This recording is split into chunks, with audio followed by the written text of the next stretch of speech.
Ici, le Gardon est partout. Tous les gros affluents du Gardon portent ce même nom et comme souvent, la rivière majeure a donné son nom au département lors de sa création sous la Révolution. Ici, le Gard. Même si l'usage vernaculaire est de dire aujourd'hui toujours le Gardon, où que l'on soit sur son tracé. Alors même qu'il y a eu un partage des eaux, si l'on peut dire, en amont des gorges du Gardon, celles-ci incluses, il s'agissait du Gardon. En aval, il s'agissait plutôt du Gard.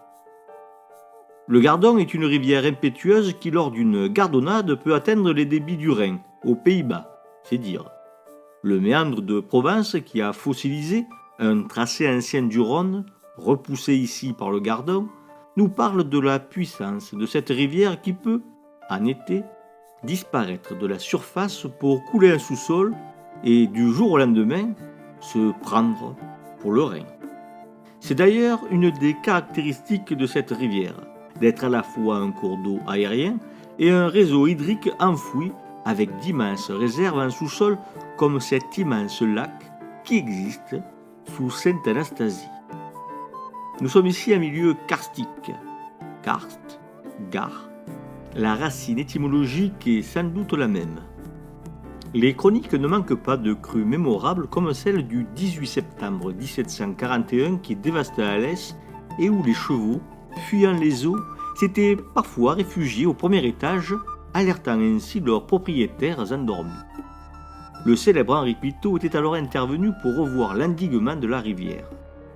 En 1788, une autre monstrueuse gardonnade dévaste les berges et détruit la quasi-totalité des moulins et provoque une crise de production minotière. Plus de moulins, c'est plus de farine. Les décennies suivantes verront des initiatives se multiplier comme la construction de la route de la Torte à Colias qui n'avait d'autre but que de désenclaver le village et surtout de permettre aux farines des moulins situés sur les deux rivières du village, l'Alzon et le Gardon, d'alimenter en farine les boulangers de Nîmes. Le tracé actuel du Gardon est stable, et c'est seulement lors des grandes crues qu'il sort de son lit mineur pour envahir ce que les géographes appellent son lit majeur avant que de reprendre, après la décrue son cours habituel, comme ce fut le cas en 2002, après la crue centenale qui coûta la vie à 22 personnes auxquelles nous dédions ce microdoc. Le perchement de Moussac, s'il a une connotation militaire évidente avec sa tour féodale, a d'autres avantages comme celui de garantir des inondations. Nicolas Larieux a d'ailleurs retrouvé, dans le fonds d'archives contemporaines du village de Moussac, la mention d'un village, Massillan, situé dans la plaine près de Moussac, sur la commune voisine de La Calmette, village qui aurait été détruit par une crue au XVe siècle. Cet événement, s'il était vérifié, pourrait expliquer la disparition de quelques autres petites localités le long du Gardon, comme Saint-Pierre-des-Liens, près du pont du Gard. Il a fallu contenir les furies automnales du Gardon. Cette domestication de la rivière a été obtenue par des aménagements nombreux au XXe siècle, barrages et endiguements, entretien aussi de la ripisylve, cette galerie d'arbres qui encadre la rivière comme autant de gardes-chiourmes, l'empêchant de quitter son lit.